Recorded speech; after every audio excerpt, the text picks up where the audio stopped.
सुना है जी। अस्सलाम वालेकुम। ऑनलाइन क्लास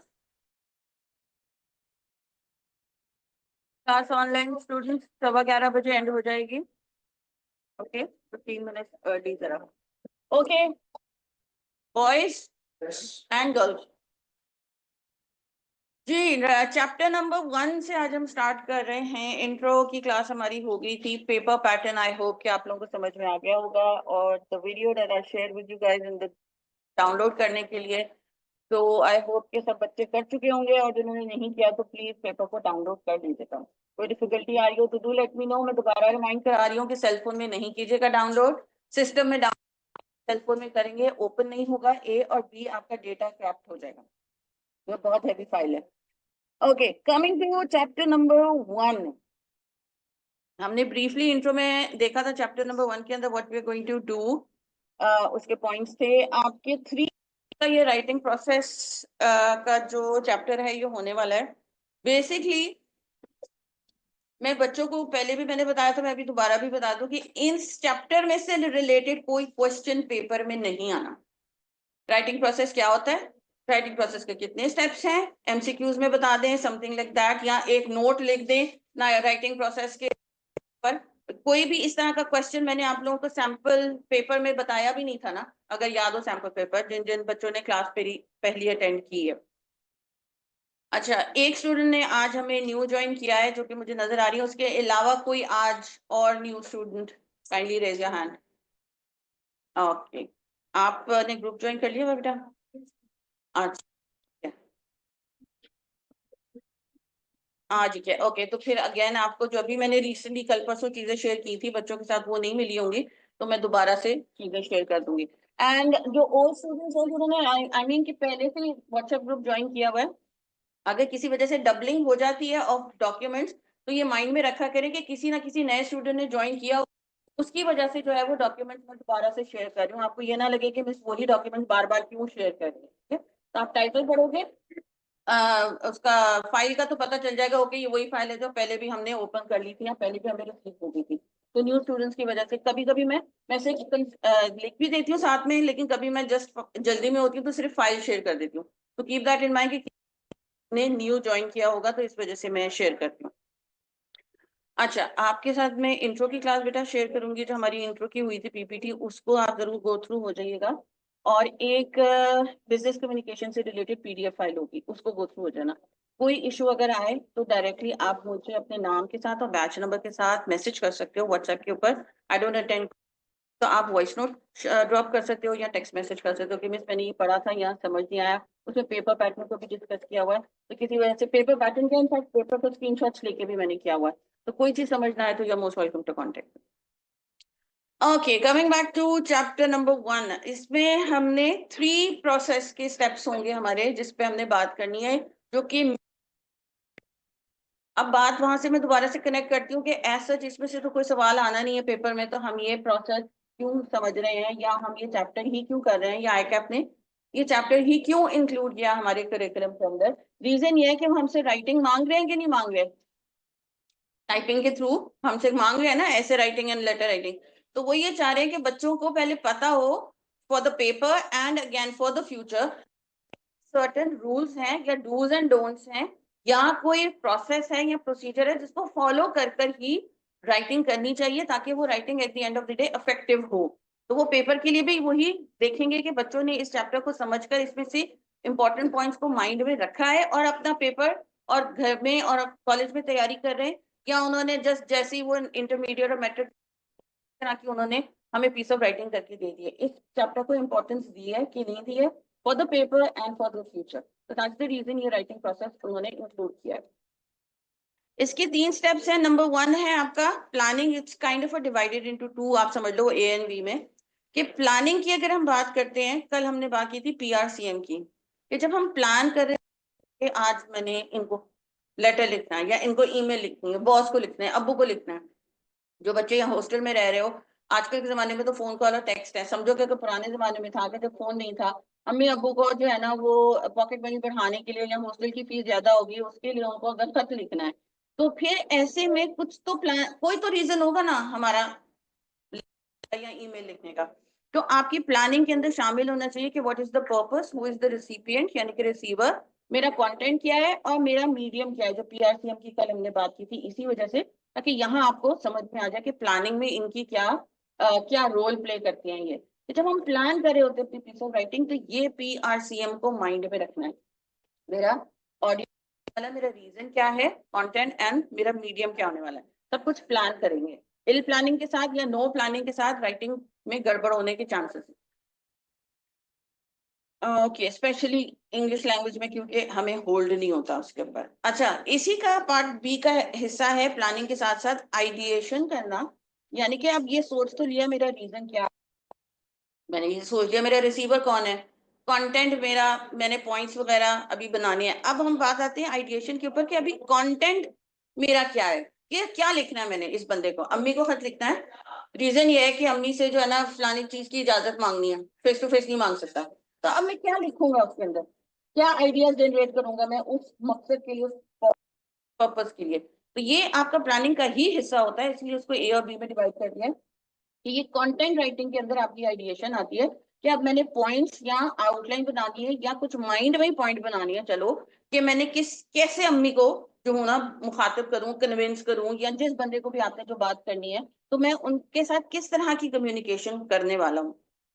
तो यहाँ आपकी आइडिएशन यानी कि आइडिया जनरेशन इसको कहते हैं, या आइडिएशन कहते हैं कि जब हम अपने ब्रेन को थोड़ा सा तंग करके ब्रेनस्टॉर्मिंग करते हैं और उसमें से आइडियाज को निकालते हैं। थोड़ी सी ये क्रिएटिविटी का एलिमेंट है कि हम कैसे अपनी बात को, ये तो सोच लिया ये बात करनी है, लेकिन किस तरीके से करनी है, सलीका भी हो, तरीका भी हो, कंसाइज भी हो, वो जो 7 C's थे, मेरी बात कंप्लीट भी हो, बात करेक्ट भी लगे, मेरी बात जो है वो थोड़ी सी प्लेजेंट और पोलाइट भी लगे, मैं बदतमीजी भी ना लगे। तो ये सारा कुछ आपने इस वक्त आइडिएशन के अंदर सोचना होता है कि how I am going to present my ideas to my audience, 1 और 2। अच्छा, बहुत सारे बच्चे, सबकी आदत होती है स्टूडेंट्स की, मेरी भी थी, कि रजिस्टर के एंड के ऊपर ना 1-2 पेजेस के ऊपर हम कुछ ना कुछ ऐसे अपने इंपॉर्टेंट नोट्स कह लो या कुछ ना कुछ गड़बड़ करते थे, कोई हाईलाइट कर दी मार्कर से चीज एंड ऑल दैट, के बाद में इसको जो है ना वो फेयर वर्क कर लेंगे एंड ऑल। अगर हम बेतरतीबी से अपने आइडियाज को जगह जगह रख देंगे, ऊपर बनाया, अगर पेज भी एक ले लिया, ऊपर कुछ लिख दिया, बीच में फिर कुछ लिख दिया, कनेक्शन बिल्डअप नहीं किया वो अपने आइडियाज के साथ हमने, तो जब हम लिखने बैठेंगे तो हमें ढूंढना पड़ेगा अपने ही रफ वर्क में से कि मैंने आइडिया कहाँ लिखा था, कौन सा आइडिया किसके साथ मैच कर रहा था, ये इसका हिस्सा था कि वो इसका हिस्सा था। अगर हम बगैर ऑर्गेनाइज हुए अरेंजमेंट के साथ अपने आइडियाज को पुट इन करते हैं कहीं भी, चाहे माइंड में भी करो चाहे अदरवाइज भी करो, तो इसको, ये चीज कम से कम गलतियां हमसे हो, तो ऑर्गेनाइजेशंस जो होती हैं, या इवन दो बहुत सी स्टूडेंट्स ऐसे होते हैं जिनको ऑलरेडी नोहा होती है, तो वो अपने एकेडमिक करियर के अंदर भी इन चीजों को अप्लाई करते हैं कि मैंने प्लानिंग के तहत चलना है। बाय नेचर उनकी आदत होती है, वो पेरेंट्स को देखते आ रहे होते हैं, इस वजह से आदत होती है, या उन्होंने कहीं पढ़ा होता है कि भाई इस तरतीब से चलोगे तो वो बेहतर होता है। तो जरूरी नहीं कि आप ऑफिस में जाकर ये चीज सीखो, या ऑफिस के लिए ये चीज आपने सीखनी है, पर्सनल लेवल के ऊपर भी आप इस चीज को इम्प्लीमेंट कर सकते हो, कि एक तरतीब से हम अपने पॉइंट को नोट डाउन करते हैं। बहुत सारी टेक्निक्स या टेम्पलेट्स कह लो होते हैं दुनिया के अंदर, लेकिन 3 आपके करिकुलम में शामिल हैं, वो हमने उसको कवर करेंगे। इन्फिनिटी है, माइंड मैप है, और एक फिश बोन है। कि ये 3 इस तरह के टेम्पलेट समझ लो आप हैं कि जिनके अंदर हम अपने आइडियाज को तरतीब या ऑर्गेनाइजेशन के साथ पुट इन कर सकते हैं। जब हम ब्रेनस्टॉर्मिंग कर रहे हो, क्योंकि मैंने इसके बारे में ये लिखना है, इसके बारे में ये लिखना है एंड ऑल दैट, तो भी बेहतर तौर पे समझ में आएगा। ये भी स्लाइड है, इनको ही चल रहा है। सेकंड आपका आता है ड्राफ्ट, रफ ड्राफ्ट कह सकते हैं इसको, या ड्राफ्टिंग कह सकते हैं, कि जो आपने प्लानिंग कर ली है उसको अब आप राइटिंग की शक्ल दे रहे हो, कि मैंने स्टार्ट में ये लिखना था, अम्मी को लिखना था, अम्मी से ये चीज मांगनी, ऐसे करूंगा, घर वालों का सलाम दुआ करके हाल अहवाल पूछ के ना दैट, उसके बाद मैंने फिर अपने से वो जो मेन मकसद है मेरा लेटर लिखने का वो मैंने लिखना है। तो वो जो आपने जो भी प्लानिंग की हुई थी अपनी, वो अब आपने उसको पीस ऑफ डॉक्यूमेंट की शक्ल देनी है, as simple as possible. Drafting के अंदर आप समझ लो कि ड्राफ्टिंग मीन्स जो आइडिएशन है उसको हमने एक डॉक्यूमेंट की शक्ल देनी है।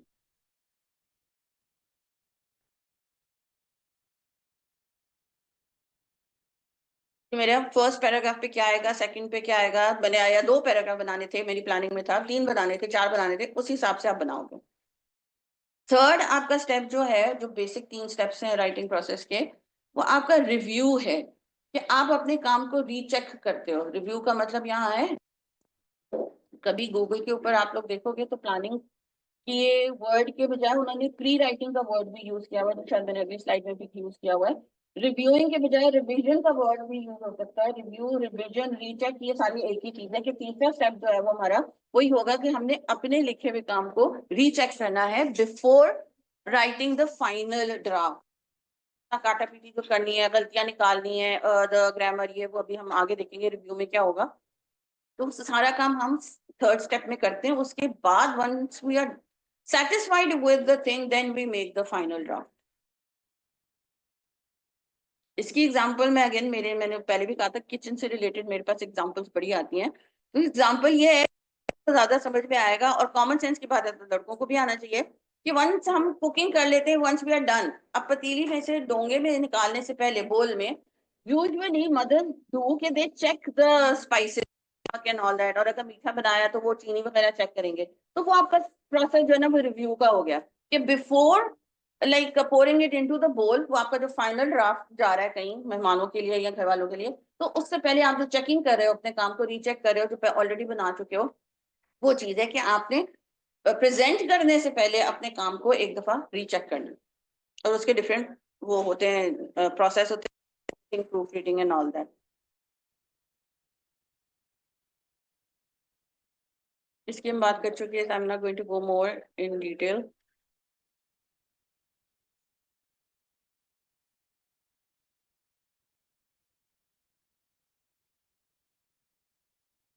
ये इमेज मैंने आप लोग के बुक से, प्लानिंग है, ड्राफ्टिंग है एंड रिव्यूइंग है।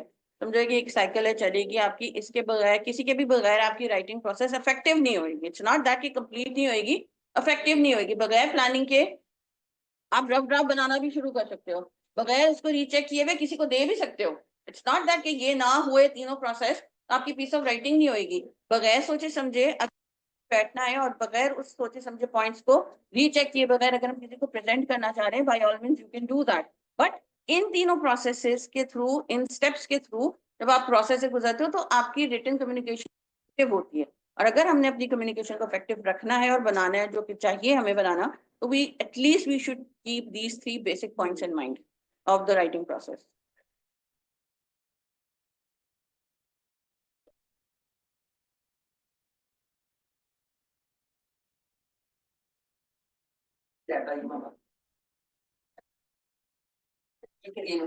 अच्छा कर लेंगे। ऑनलाइन स्टूडेंट्स बेटा, जनरेटर चल रहा था, अब लाइट आई है, तो 2 मिनट के लिए फिर हम डिस्कनेक्ट होके कनेक्ट होते हैं। तो I just wanted to inform you, okay. तो स्टार्ट इतनी मुश्किलों से तो स्टार्ट हुआ।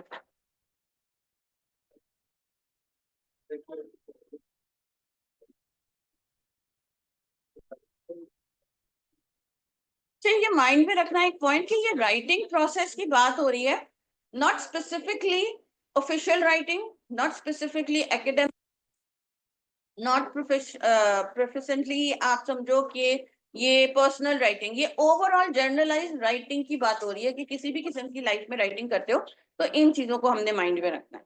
वो छोटी राइटिंग भी हो सकती है, फॉर एग्जाम्पल 2 पैराग्राफ भी हो सकते हैं, वो हो सकता है नॉवल भी आप लिख रहे हो खुद से एक अपना, या कोई करिकुलम डिजाइनर हो तो आपने पूरा एक बुक को करिकुलम को डिजाइन करना है। तो वो राइटिंग की नौयत छोटे से बड़े तक जा सकती है, एक पेज से हजारों पेज तक भी जा सकती है।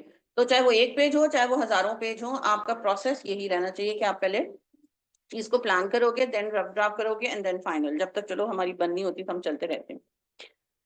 ओके, प्लानिंग के अंदर thinking, taking notes and talking to others. Talking to others की वजह से मैंने पिछले वाले जुमले बोले थे, कि अगर कोई छोटा नोट बनाना है, छोटा लेटर है, ईमेल है, 2 पैराग्राफ्स की, तो खाली सोचने से ही आपको ब्रेनस्टॉर्मिंग से आइडियाज मिल जाएंगे, क्योंकि मैंने इस बंदे को लिखना था और मैं आराम से 2 पैराग्राफ बना के सेंड कर सकता हूँ। कभी कभी आपको आपकी नौयत अगर या सिचुएशन अगर बदलती है कि आपकी पीस ऑफ राइटिंग थोड़ी सी वास्ट है, आपने कोई रिपोर्ट बनानी है या आपने कोई असाइनमेंट ऐसी बनानी है जिसके बारे में आपको शायद नोट्स पहले बनाने पड़े, आपको थोड़ी सी करनी पड़े, गूगल के ऊपर जाके कोई अपनी जो बुक है उसमें से, कोई नॉवल है उसमें से, अगेन असाइनमेंट पे डिपेंड करता है कि क्या बनानी है। कभी कभी नोट्स को कंसल्ट करना पड़ता है और फिर उन उन चीजों को पढ़कर अपने लिए एक नोट्स बनाने पड़ते हैं, क्योंकि ये इंफॉर्मेशन मेरे ढूंढी है, फिल्टर की है, रखी है, इसको मैं अपने पीस ऑफ राइटिंग में इनकॉर्पोरेट करूंगा।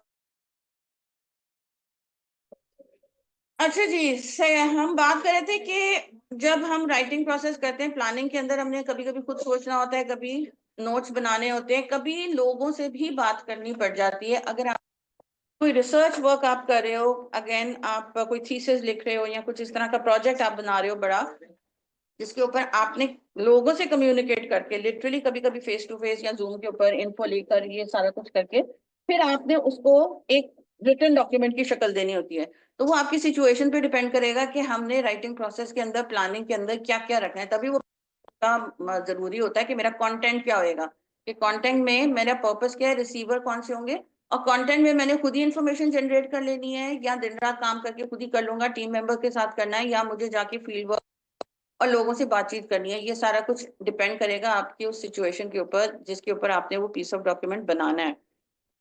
छोटा है तो ऑब्वियसली आप फोन पर ही वो काम कर सकते हो।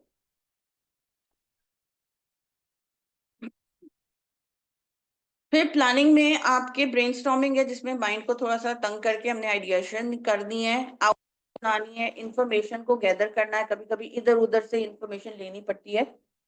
और अगर हम सिर्फ उस इंफॉर्मेशन को लेकर कॉपी पेस्ट करके डॉक्यूमेंट बना देंगे तो वो एथिकली गलत होता है। इंफॉर्मेशन लेना आपके हक भी है, और आप ले भी सकते हो कहीं से भी इंफॉर्मेशन अगर आपने लेनी है, लेकिन उस इंफॉर्मेशन को अपने पास रखकर, उसको पढ़कर अपने ओन वर्ड्स में आपने उस इंफॉर्मेशन को अपने डॉक्यूमेंट में इनकॉर्पोरेट करना है। ये लाइफ में कभी भी इन्फो को कॉपी पेस्ट नहीं करते, अपने पास रखो कहीं ना कहीं कॉपी पेस्ट करके। अब जैसे बुक में से पढ़ रहे हो तो हाईलाइट कर लिया कि ये चीजें हैं, ये पॉइंट है, मेरे इस टॉपिक से रिलेटेड है, मेरे काम आने वाले, बायोलॉजी हाईलाइट कर लो। लेकिन एग्जैक्टली एक एक वर्ड देखकर कॉपी पेस्ट अपना करना, टाइपिंग करना, वो गलत बात है। कभी कभी नेट से हम चीजें कॉपी कर लेते हैं और अपनी जगह कहीं फाइल में पेस्ट कर लो, उसको पढ़ो और उसको समझो, अपने ओन वर्ड में इनकॉर्पोरेट करें अपनी पीस ऑफ राइटिंग के अंदर। इन्फो कहीं ना कहीं से लेनी पड़ जाती है, बिकॉज हमें हर चीज के बारे में हर इंफॉर्मेशन हो नहीं सकती है। तभी तो दुनिया में इतनी सारी किताबें भी हैं, और आजकल तो नेट के जमाने में सारा कुछ आपको इन्फो इधर उधर से मिल जाती है लोगों से बातचीत करके। तो मगर अपने ओन वर्ड्स में उस चीज को लिखना है।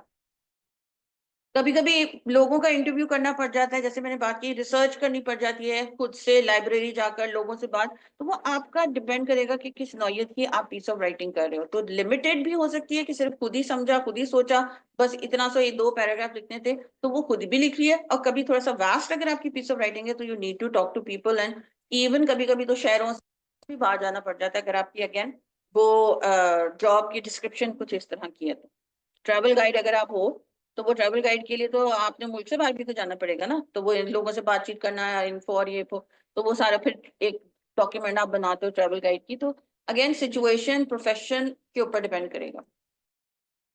लेकिन प्लानिंग के लिए 3 फेज हम हर नौयत पे होंगे, चाहे आपकी शॉर्ट पीस ऑफ राइटिंग है या बहुत ज्यादा लंबी चौड़ी है। ओके, कौन से 4 के ऊपर बात होने वाली है, 3 पे, वो भी हम डिस्कस करते हैं।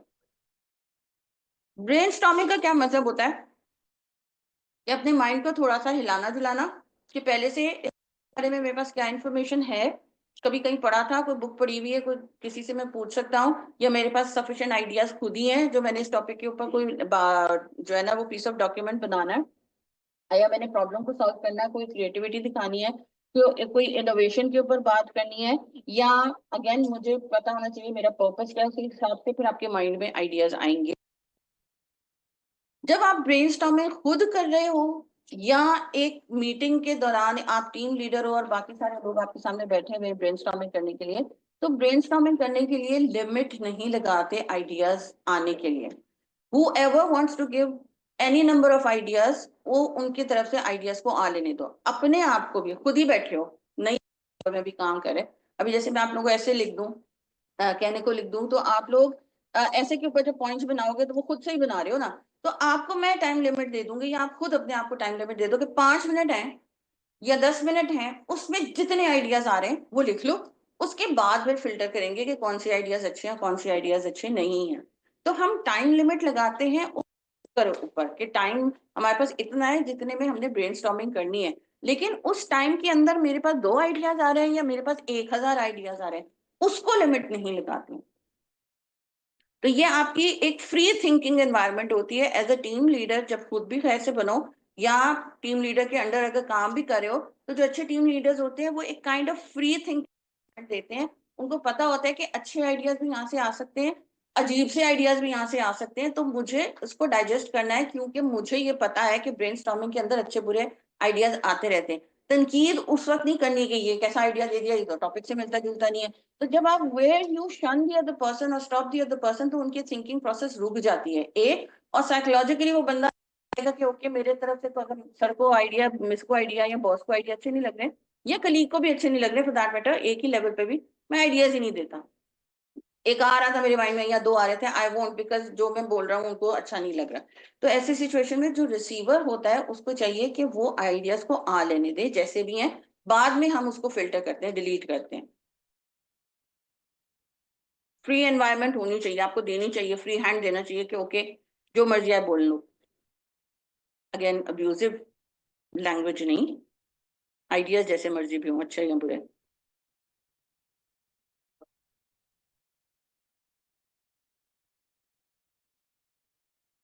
सारे आइडियाज जो उस 5-10 की मीटिंग के अंदर, आधे घंटे या 1 घंटे की मीटिंग के अंदर आए में हो, जहाँ आपने खुद अपने आप को टाइम अलॉट किया हुआ 10 मिनट में मैंने इतने आइडियाज निकालने, वो कहीं ना कहीं नोट डाउन करने, जिसके लिए हम वो 3-4 चीजें देखेंगे कि बेतरतीबी से हमारे आइडियाज नोट डाउन ना हो। रिकॉर्ड ऑल आइडियाज, अच्छी हैं बुरी हैं, सबको आपने कहीं ना कहीं पेन डाउन करना है। रिकॉर्ड का मतलब है यहाँ पीस ऑफ राइटिंग हो रही है, कहीं रिटन फॉर्म के अंदर उसको करेंगे। अगर हम ओरली बात कर रहे हो तो कहीं रिकॉर्डर ऑन करके भी हम अपने आइडियाज को कहीं रिकॉर्ड कर सकते हैं।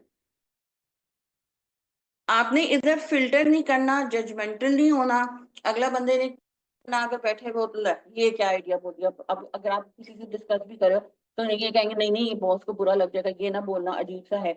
आले ने जो भी आइडियाज है, तो no filterization, no judgement, no critic. कोई आपने उस वक्त उसको जजमेंट पास नहीं करनी कि इस तरह का आइडियाज क्यों आप दे रहे हो। Focus on quantity not quality at this stage. Brainstorming वाली स्टेज के ऊपर क्वांटिटी पे आपने जो है वो है, इस पर क्वालिटी को इतना माइंड में नहीं रखना है।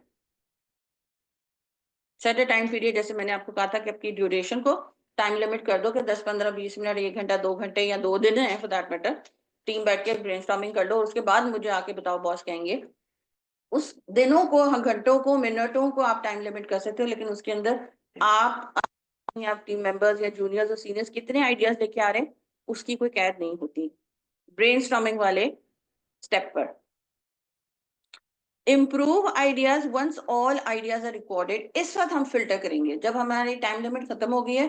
तो जो फोर्थ हमारा रूल है जो हमने माइंड में रखना है कि अब हम बैठेंगे और फिर टिक एंड क्रॉस करेंगे कि कौन सा हमारे इस सिचुएशन और इस टॉपिक के हिसाब से आइडिया बेस्ट है, लेकिन इस वक्त बेस्ट ये 4 है फॉर एग्जाम्पल 100 में से या 10 में से एंड ऑल दैट। तो उस वक्त फिर एंड में जाकर आप फिल्टर करते हो। And giving a positive feedback to other brainstormers, ये इस तरह नहीं बोलना चाहिए एक अच्छी वर्क प्लेस एनवायरनमेंट में या इवन पर्सनल लेवल घरों के अंदर भी कि ऐसा फजूल आइडियाज और नेगेटिव लैंग्वेज यूज करके आप, हम यूजुअली कर देते हैं कि ये कौन सा दिया था। फिर ऐसे में साइकोलॉजिकली आप उस इंसान को शट डाउन, उसके ब्रेन को कर रहे हो कि next time that person might not come up with more ideas, और ऐसा ऐसा हो सकता है कि वो आइडियाज देना ही बंद कर दें। बेशक उनके आइडियाज अच्छे नहीं लगे या कुछ भी, तो पॉजिटिव वे में भी आप कह सकते हो कि ओके चल अब फिर देखते हैं कि कौन कैसे आइडियाज निकालते हैं, something like that. My teacher used to say कि वो sugar coated kind of a feedback या रीइंफोर्समेंट देनी चाहिए। किस किस ने पैनाडोल कभी लाइफ में खाई हुई है? और पैनाडोल के अलावा कोई ऐसी गोली खाई है जिसके ऊपर कुछ कोटिंग होती है दैट जब आप खाते हो तो वो बिटर नहीं लगती? तो कोई भी दवाई ना जिसके ऊपर कोई ना कोई कोटिंग हुई होती है, अगर पैनाडोल आप खाते हो तो वो डायरेक्टली आपके डिजोल्व हो जाती है, तभी इंस्टेंटली वर्क करती है। और दूसरी दवाइयां होती है जिनके ऊपर कुछ ना कुछ शुगर की कोटिंग हो रही होती है, वो थोड़ा सा स्लो इफेक्ट करती है, मगर मुंह में जाते हुए या इवन थ्रोट में जाते हुए they do not feel that bitter.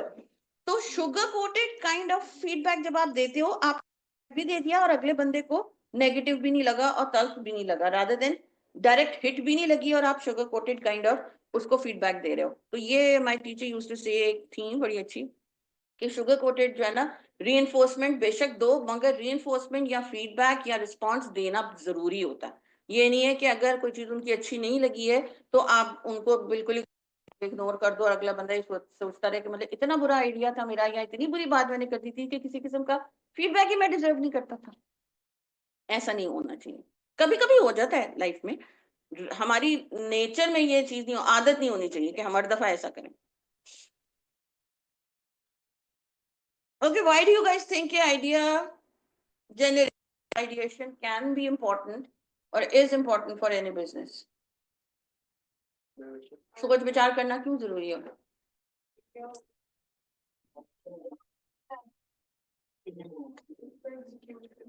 Okay ji, online students आज आप लोग बड़े खामोश हो।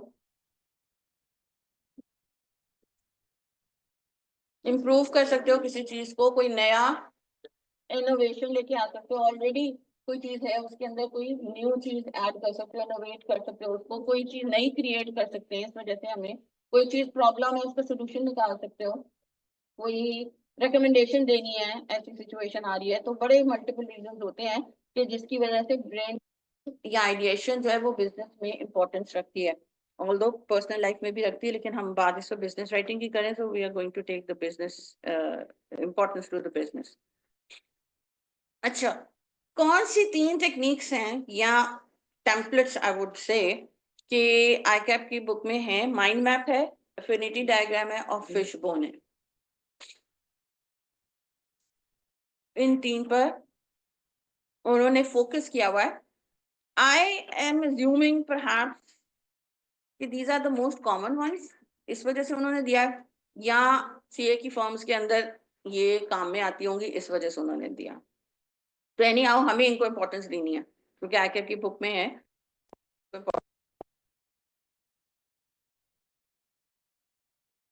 ओके,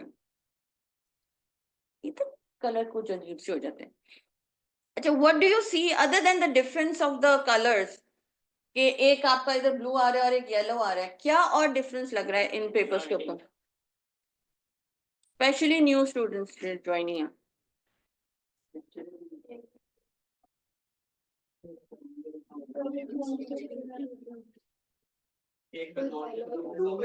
ब्लू में क्या कॉमनैलिटी है? बोल्ड है, कैपिटलाइज्ड है, एंड यूजुअली कोई वन वर्ड ही है मेरे ख्याल से ना, फाइंडिंग अ बाइक, चलो एक, मगर की। और येलो के अंदर उन्होंने छोटे छोटे कोई सेकेंडरी पॉइंट्स आप समझ लो कि शायद उन्होंने मेंशन किए हुए हैं, और साथ में इमेजेस भी लगाई हुई हैं। इधर एक ग्राफ भी है। हो सकता है आपकी पीस ऑफ राइटिंग आप ऐसे करो जिसके अंदर कोई आपको विजुअल डालना है, ठीक है ना, इवन दो राइटिंग कर रहे हो, लेकिन हम कहीं तस्वीरें नहीं डाल सकते। अब आपकी बुक में ही आईकैप की वाली में कितनी पिक्चर्स डली हुई हैं।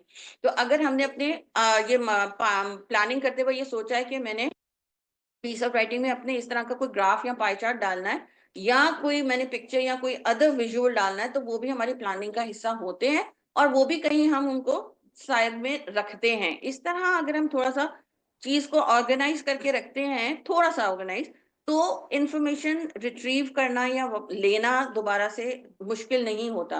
अगर कोई आपके पास आए जिन्होंने प्रीवियसली आपके साथ टीम में मीटिंग में काम किया हुआ था, अभी कोई घंटा दो पहले या कल काम किया हुआ था या सुबह किया था, तो शाम में वो आपसे आ रहे हैं कंफर्म करने। ये ऑफिस के अंदर यूजुअली क्यूबिकल्स के अंदर अपना एक notice area, notice board type उन्होंने दी हुई होती है कि ताकि जिस बंदे ने अपने हिसाब से अपने काम को लिस्ट डाउन करना हो तो वो कर लें। तो अगर आपकी टीम लीडर या बॉस या कलीग आके तो वो लोकेशन वाली जो बात अभी हुई थी मीटिंग के अंदर, वो किधर थी, क्या क्या चीजें उसके अंदर थी, मुझे याद नहीं आ रहा, या पॉइंट्स में मिस कर रहा हूँ, तो अगर हमने कुछ हाईलाइट करके या प्रोमिनेंट करके नहीं रखा होगा, मगर था वह होगा क्योंकि हम मीटिंग में बैठे हुए थे, तो हमें उस वक्त बेतरतीबी और अनऑर्गेनाइज चीज से में से ढूंढनी पड़ेगी इंफॉर्मेशन जो वो बंदा मांग रहा होगा। इवेंचुअली 2 3 4 5 मिनट लगा के हम उसको इन्फो दे तो देंगे क्योंकि हमने लिखी तो होगी ही कि हम मीटिंग में थे, लेकिन टाइम जाया होगा और प्रोफेशनलिज्म नहीं लगेगा। अगर हमने इस तरह चीजों को हाईलाइट किया होगा तो हमें पता होगा कि जो लोकेशन की बात करें तो मुझे पता है कि मैंने चीजों को प्रोमिनेंट करके लिखा था कि आपने 4 5 6 जो चीजें आपकी ब्लू में है आपने नजर दौड़ाई, ओके ये लोकेशन, और लोकेशन से ही रिलेटेड आपने साथ में एक येलो वाला टैग भी लगाया हुआ है जिसमें लोकेशन की डिटेल्स दी हुई है। अगेन डिटेल्स भी पॉइंटर्स में दी हुई है कि लोकेशन हमने यहाँ यहाँ यहाँ यहाँ यहाँ यहाँ विजिट करना है। ये वाली ब्रांचेस सर ने कहा था कि लोकेशन पे जाकर का काम देखना है या बैंक की जो है ना वो समथिंग देखना है, जो भी लोकेशन आपने करनी है। तो अगर हम इस तरह ऑर्गेनाइज थोड़ा सा रखते हैं तो हमें काम को रिट्रीव करने में हमारे लिए भी आसानी होती है, ऑर्गेनाइजेशन के लिए भी। At the end of the day time बचता है, प्रोफेशनल आता है, और आप भी जल्दी से फारिग होकर घर चले जाते हैं। वरना फिर बैठे रहते हैं कुछ बच्चे ऐसे ही कि बेतरतीबी से काम रखा हुआ करके भी जाना है और फिर अपने लिए भी प्रॉब्लम होती है। एक इमेज मैंने ये भी एक निकाली थी, मुझे अच्छी लगी थी। कभी कभी ऐसा होता है कि एक मीटिंग के अंदर 2 3 डिपार्टमेंट्स को भी बैठना पड़ जाता है। अकाउंट्स का हो गया, अकाउंट्स या फाइनेंस, मार्केटिंग का हो गया और क्रिएटिव हो गया। ठीक है, अब ये 3 लोग अगर बैठे हैं तो ऐसे में कुछ आप ऑब्वियसली हर ऑफिस में इस तरह की कलर कोऑर्डिनेशन नहीं होती, वो सिर्फ बता उन्होंने किया कि ये व्हाइट है तो इन्होंने व्हाइट में इंफॉर्मेशन देनी है, ये ब्लू है तो ब्लू में देंगे, येलो है तो येलो में, और ऑरेंज है तो ऑरेंज में। नॉट नेसेसरीली कि इस तरह के वहाँ काउचेस या इस तरह के वो होंगे। सिर्फ ये बताने की कोशिश ये इमेज कर रहा है कि जब आपके एक मीटिंग के अंदर डिफरेंट डिपार्टमेंट्स भी काम कर सकते हैं तो आप अलॉट कर दोगे उनको कोई चीज। फॉर एग्जाम्पल ए मार्केटिंग की है तो लिख देंगे मार्केटिंग ए, और फिर बी के साथ लिख दिया, फिर सी के साथ उनका एक क्रिएटिव है वो लिख दिया, या ए बी सी डी नहीं भी किया तो सिर्फ उनको अलॉट कर दिया और कोई कलर उधर डाल दिए कि भाई ये कलर आपका है, ये कलर आपका, या नंबर 1 पे आपको, नंबर 2 पे आपको, नंबर 3 पे आपको। तो फिर इस हर दफा बोलने के बजाय कि जी मार्केटिंग टीम क्या, तो नंबर 1 आपका क्या है, 2 आपका क्या है, तो कोई चीज आप इस तरह अलॉट कर देते तो उनको पता होता है कि हमने इस लाइन के अंदर लिखना है और बोलना है। ये जो साहब यहाँ होते हैं नॉट नेसेसरीली ऑलवेज ये आपका टीम लीडर होगा या आपका बॉस होगा या आपका मैनेजर होगा जिसने टीम मीटिंग होल्ड हेल्प की होगी या बुलाई होगी। ये भी हो सकता है कि बॉस यहाँ कहीं बैठा हो और वो किसी को रिक्वेस्ट कर दें कि आए आप जो है ना ये जो भी हम लोग मीटिंग के अंदर ब्रेनस्टॉर्मिंग करें वो कहीं ना कहीं लिखते जाओ। तो उस पता होना चाहिए ऑर्गेनाइजेशन में काम करते हुए कि मेरी ऑर्गेनाइजेशन के अंदर यूजुअली कौन से टेम्पलेट्स वगैरह या स्टाइल यूज होता है कि जिसके अंदर हमने अपने पॉइंट्स को नोट डाउन करना होता है। तो ये बहुत कम ऐसा होता है कि बॉस खुद ही खड़ा हो, होता भी है एट टाइम्स। मीटिंग में से ही किसी पार्टिसिपेंट को बुला के लेके आ सकते हैं। तो इस वजह से भी हमें थोड़ी बहुत ही नो हाउ होनी चाहिए कि किसी ऑर्गेनाइजेशन के अंदर कौन से बेसिक चीजें हो सकती हैं जिनके थ्रू वो चीजों को नोट डाउन करते हैं। बेतरतीबी नहीं होती अच्छी ऑर्गेनाइजेशंस के अंदर।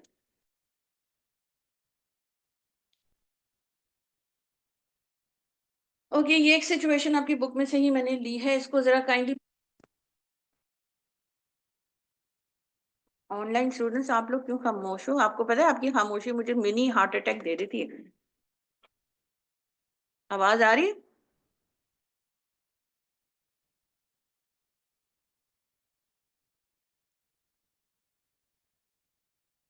कहीं से तो कुछ हुआ।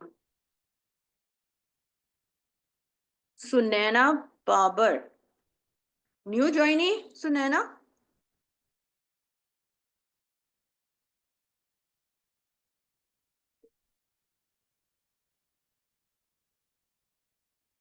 Okay welcome. आपने बेटा सुनैना व्हाट्सएप ग्रुप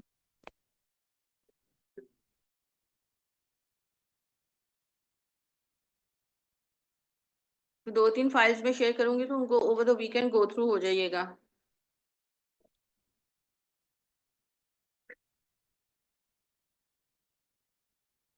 जी, ये समझ में आया scenario? Project manager calls a team meeting projects unique selling proportion, या इसको यूनिक सेलिंग पॉइंट भी बोलते हैं। The USP will then be shared with the marketing and sales team for communication about the product. इससे क्या समझ में आया?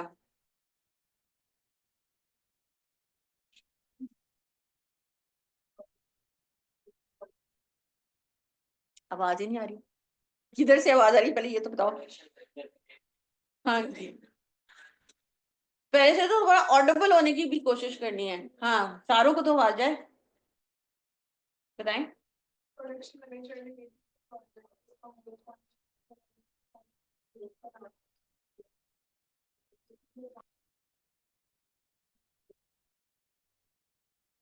ओके, गुड है।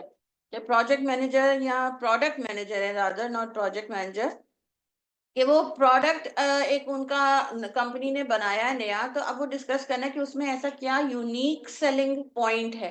यूनिक सेलिंग पॉइंट से क्या समझ में आ रहा है? बाकियों से ज्यादा सिंपल, हम भी लैपटॉप बनाते हैं, वो भी लैपटॉप बनाते हैं, आप भी लैपटॉप बनाते हो, हमारे लैपटॉप में ऐसा क्या यूनिक सेलिंग पॉइंट है कि ऐसी क्या चीज खास है तो जो हमें लगता है कि हमारा प्रोडक्ट है वो ज्यादा सेल होगा एज कम्पेयर टू हमारे जो है कंपेटिटर्स। तो इसके लिए मीटिंग बेसिकली होल्ड की जा रही है। तो अब ये कुछ आइडियाज हैं इधर, ठीक है, कुछ ने यूजेबल कहा, यूजर फ्रेंडली, अफोर्डेबल है, लॉन्ग लास्टिंग है, लेकिन ये बेतरतीबी से इधर उधर पड़े हुए हैं। They might be connected with each other but we don't know which point is connected with which point. तो इसको हम अच्छा इन अ वे आइडिएशन नहीं कहेंगे कि बेशक आइडिएशन तो होगी, ब्रेनस्टॉर्मिंग होगी, noting down the idea good way of doing it अगर हम इस तरह कर रहे हैं तो, क्योंकि हमारा कहीं भी कोई तरतीब, कोई ए कोई सी नहीं है, कोई रोमन 1 2 नहीं है, कोई कलर कोऑर्डिनेशन नहीं है कि अच्छा जी ये ब्लैक में तो ये ब्लैक में तो ये आपस में, ये ग्रीन में है ये ग्रीन में तो ये आपस में होंगे, कोई पता नहीं चल रहा कि if any point is related to the other तो वो किस तरह रिलेटेबल हैं। इसके बरक्स ऑपोजिट में अगर हम इस तरह का कोई काम करते हैं, चीज हमारी वो प्रोडक्ट की यूनिक सेलिंग पॉइंट, बीच में लिखा हमने ये माइंड मैप है हमारा। अब ये लेफ्ट और राइट में देखो वही वर्ड्स है जो पिछली स्लाइड में थे, affordable, reusable, quality, long lasting, colours, ये सारा कुछ पीछे था ना मेन, लेकिन वो बेतरतीबी से था तो हमें पता नहीं चल रहा था। क्या हो रहा है कि फॉर एग्जांपल मैं हमने मीटिंग निकाल कंडक्ट की, तो एक बच्चे ने बोला कि जी हमारा जो प्रोडक्ट है वो अफोर्डेबल है, वो हमने नोट डाउन कर लिया। एक ने बोला जो हमारी क्वालिटी बाकियों से बेहतर है या अच्छी है। एक ने बोला हम लोग वेरियस कलर्स में निकाल रहे हैं, पिंक में भी निकाल रहे हैं, पर्पल में भी निकाल रहे हैं, ऑरेंज कलर में भी निकाल रहे हैं, जिसमें बाकी लोग नहीं, ग्रे सिल्वर और ब्लैक के अलावा।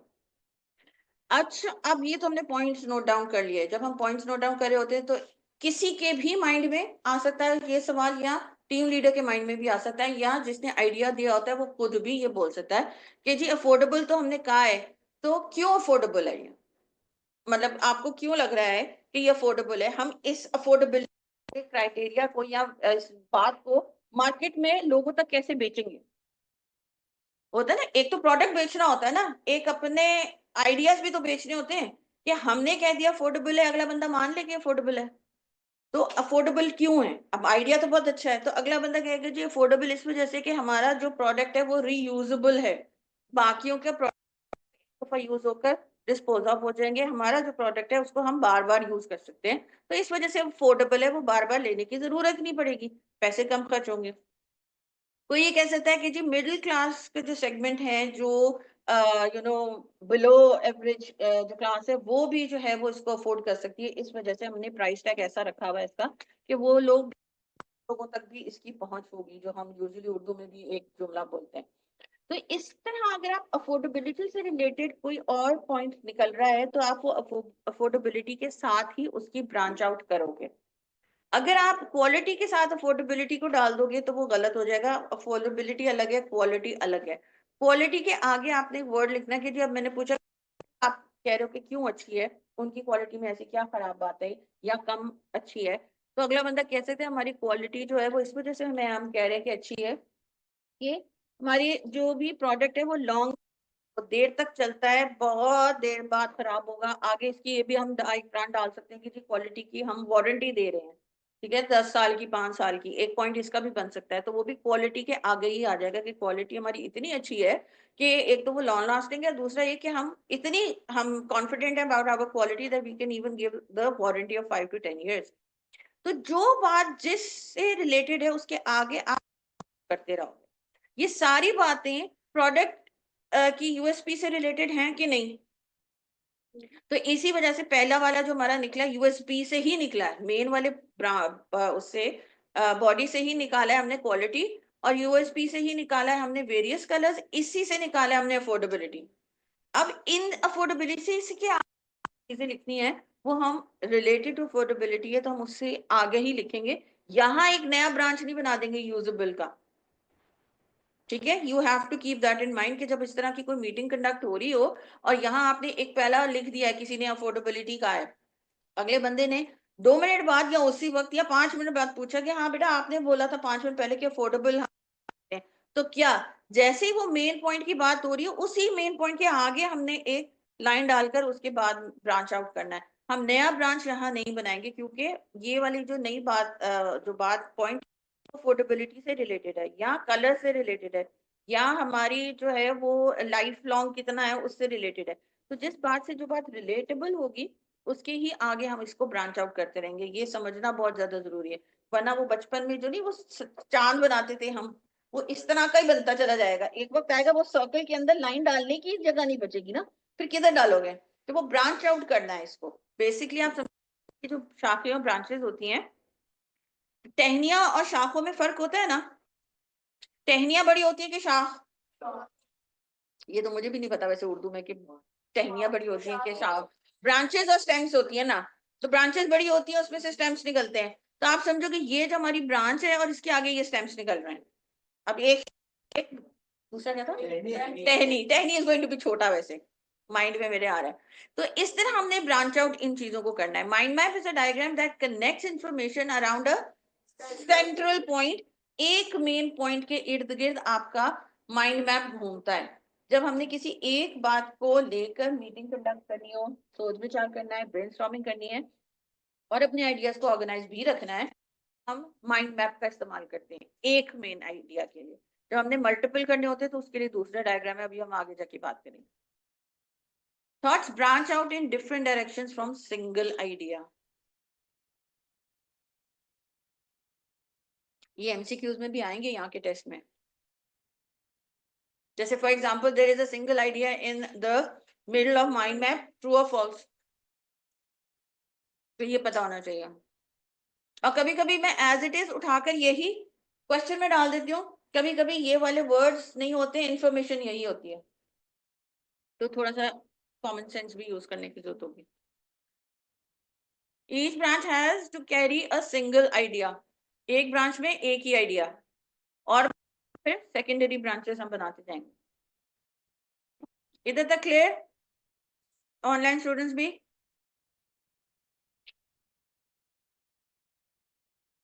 बढ़ जाएंगे। बस 5 मिनट्स में हम क्लास एंड करते हैं, 11:15 हो जाएंगे if I'm not wrong। 1 minute रह गया, बताना खास तो कोई बम तो नहीं ना फटना। अच्छा ये नेक्स्ट क्लास में बताऊंगी हसन, अभी टाइम नहीं है। अभी पिछले वाले आइडिया से ये वाला आइडिया कनेक्ट करना आप लोगों के लिए, कि पिछले वाले में बात हो रही थी कि अगर हमने एक किसी मेन चीज को लेकर चलना हो, उसके ऊपर सोचना हो, तो हम माइंड मैप का यूज करते हैं। कभी कभी सिचुएशन ऐसी हो जाती है कि मल्टीपल जो है वो चीजों के ऊपर काम करना होता है साइमल्टेनियसली, तो फिर ऐसी सिचुएशन में अफिनिटी डायग्राम आता है। ये अगेन एग्जैक्टली ऐसा नहीं होता, ये सिर्फ एक इमेज गूगल से मैंने उठाया हुआ है। बेसिकली अफिनिटी डायग्राम का मकसद ये होता है कि आपने कॉलम्स और रोज बनाने हैं। कलर कोऑर्डिनेशन करना चाह रहे हो बाय ऑल मींस कर सकते हो, नहीं करना चाह रहे हो तो भी ओके। जैसे एक्सेल शीट नहीं होती, अगर जिन जिन बच्चों ने काम किया हुआ उनको आइडिया होगा कि उसकी हेडिंग होती है और उसी हेडिंग को मेंशन कर रहे होते हैं, तो एक तरतीब में होता है, एक ऑर्गेनाइजेशन के अंदर काम हो रहा होता है। कि अगर आप फॉर एग्जांपल बात कर रहे हो, इधर मैं एग्जांपल हमेशा देती हूँ बच्चों को और बच्चे थोड़ी देर के लिए खुश हो जाते हैं, फिर मैं कहती हूँ कि मैं एग्जांपल दे रही थी कि फर्ज करो कि अगर आप लोगों की वेलकम पार्टी यहाँ होती है, ठीक है, फर्ज करो, तो ऐसे सिचुएशन के अंदर फिर क्या होएगा, मल्टीपल चीजों पे काम करना है। ऑल्दो इवेंट हमारा एक ही है, लेकिन उस इवेंट के लिए हमें मल्टीपल साइमल्टेनियसली काम करना पड़ेगा। ऐसा नहीं है कि खाना एक दिन आ जाएगा, कुर्सियां एक दिन आ जाएंगी, डेकोरेशन एक दिन हो जाएगा और तीसरे दिन चौथे दिन हम इनवाइट कर रहे हो स्टूडेंट्स को, जबकि हम फैकल्टी मेंबर सारा खाना खा चुके हुए हों। तो वो सारा कुछ एक ही दिन होना है ना, एक ही टाइम पे होना है। तो ऐसी to have a affinity diagram in front of you to generate ideas, कि अब हमारी टीम अगर बैठी है सारे इधर कोई कंडक्ट करने के लिए जी किस किस को बुलाना है और वेन्यू क्या होगा, मेन्यू क्या होएगा। तो फॉर एग्जांपल यहाँ हम मेन्यू का हेडिंग दे देंगे कि what is going to be the menu. Second में हमने दे दिया what is going to be the venue, कि हम इस ब्रांच में करेंगे, उस ब्रांच में करेंगे, या बच्चों को किसी रेस्टोरेंट में ले जाएंगे ना। तो इनविटेशन की जिम्मेदारी किसकी होगी, बजट जो फाइनेंस है वो। तो कहने का मकसद ये कि simultaneously if you need to have और rather have to work on things, तो आप उनके हेडिंग्स में लिख दोगे और उससे रिलेटेड इन्फो आप ही नीचे लिखोगे। अगेन इधर भी ब्रेनस्टॉर्मिंग हो रही है, जितने आइडियाज आ रहे हैं आ लेने दें। फिल्टर करेंगे कि जी इतने 10 मेन्यू में चीजें रख दी थी, हम तो सिर्फ 2 ही अफोर्ड कर सकते हैं। तो ठीक है, बजट में बाद में बताया फाइनेंशियल उसमें कि 2 अफोर्ड कर सकते हैं, तो हम 2 डाल देंगे, 8 को डिलीट कर देंगे। इस सिचुएशन में जितने आइडिया आ लेने देने। And same is the case with this, कि जितने आइडियाज आ रहे हैं आ लेने दो, बाद में देखेंगे कि हाँ वाकई जो इन्होंने कहा था अफोर्डेबल है कि है भी कि नहीं, इतने कलर्स अवेलेबल हैं भी कि नहीं, या भी हम कलर्स और निकालेंगे। तो वो आइडियाज आ लेने देते हैं, उसके बाद फिर हम टिक एंड क्रॉस करेंगे कि what is feasible for this particular situation. बाकी चीजों को हम फिर नजरअंदाज कर देंगे, या उनको कहीं लगता है कि फ्यूचर के लिए काम आ सकते हैं तो we might save them somewhere else, लेकिन उस सिचुएशन के लिए उसको हम लोग पॉइंट्स में से निकाल देंगे। Boys in the middle and what is the matter?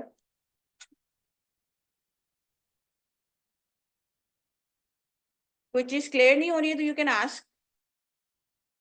तो फिर then what is the issue? If something is clear it in the class with the class। मैंने इसलिए बोला था फर्ज करें। बस इस स्लाइड पे एंड करते हैं, फिशबोन कल करेंगे। जब मल्टीपल आइडियाज या लार्ज नंबर ऑफ आइडियाज को हमने केटर करना है, तो हम अफिनिटी डायग्राम का एग्जाम्पल यहाँ दी हुई, जो कि मैंने अभी आप लोगों को पीछे दे दिया। ये तो वेजिटेबल्स और ऑरेंजेस की है। अगर छोटे बच्चे को आप बता रहे हो कि ऑरेंजेस और वेजिटेबल्स किधर किधर डालने हैं या लिखने हैं या आइडेंटिफाई करो, तो फिर उसे में ऑरेंजेस के वेजिटेबल्स के नीचे अगर ऑरेंज वो डाल दो कि फ्रूट्स, और फ्रूट्स के अंदर जो है ना वो आप ग्रेन्स और दालें और चावल डाल दोगे, तो बच्चा तो कंफ्यूज, के नीचे जो चीज है उसी के नीचे होनी चाहिए फॉर द क्लैरिटी। चाहे वो छोटा बच्चा हो चाहे वो बड़ा हो, क्लैरिटी होनी चाहिए। इन्फॉर्मेशन ये नहीं है कि आपने मिक्स एंड मैच नहीं करना है, मैचिंग नहीं हो रहा कि इस लाइन को उस तरह करना है। आप जितनी क्लैरिटी हो उतना बेहतर है ब्रेनस्टॉर्मिंग के वक्त। इसका भी वही रूल है कि आइडियाज को आ लेने दें माइंड में जितने भी हैं।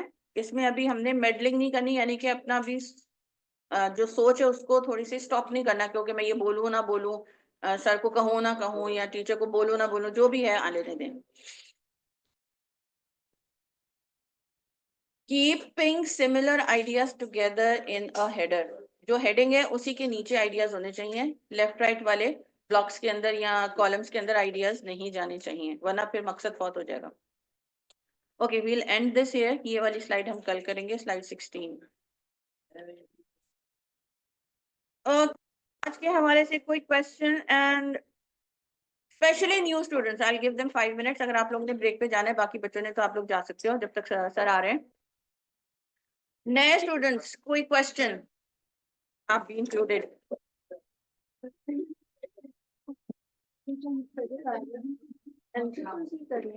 नहीं, आपका जो एक्चुअल टेस्ट है वो, अच्छा ऑनलाइन आप सुने ना, आप भी बेटा सुन लो बच्चे खामोशी से। I can spend like 5 minutes with the students. अच्छा, आपका 60% और 40% के हिसाब से डिवाइड होएगा। आपका 40% ऑब्जेक्टिव है एमसीक्यूज, और 60% आपका राइटिंग है। जो बेस्ड है तो आपने टाइपिंग कर ली, जैसे हम इंटरमीडिएट में करते हैं ना, ऑब्जेक्टिव भी होता है सब्जेक्टिव भी होता है, तो उस तरह का होगा। टोटली 100% एमसीक्यूज बेस्ड नहीं है ये पेपर, ठीक है। और जब आप इंट्रो वाली क्लास वो देखोगे पीपीटी, तो उसके अंदर आपको इंशाल्लाह समझ में आएगा वो, ये पेपर को मैंने शेयर किया हुआ है।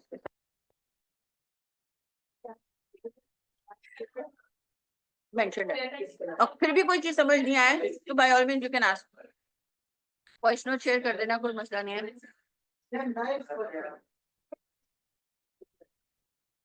ओके,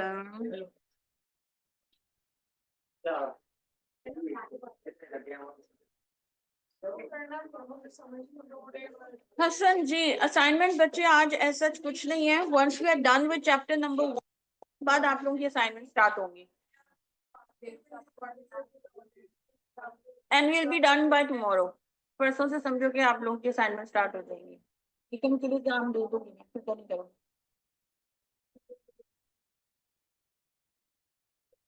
ओके इंशाल्लाह कल मिलते हैं। अल्लाह हाफिज।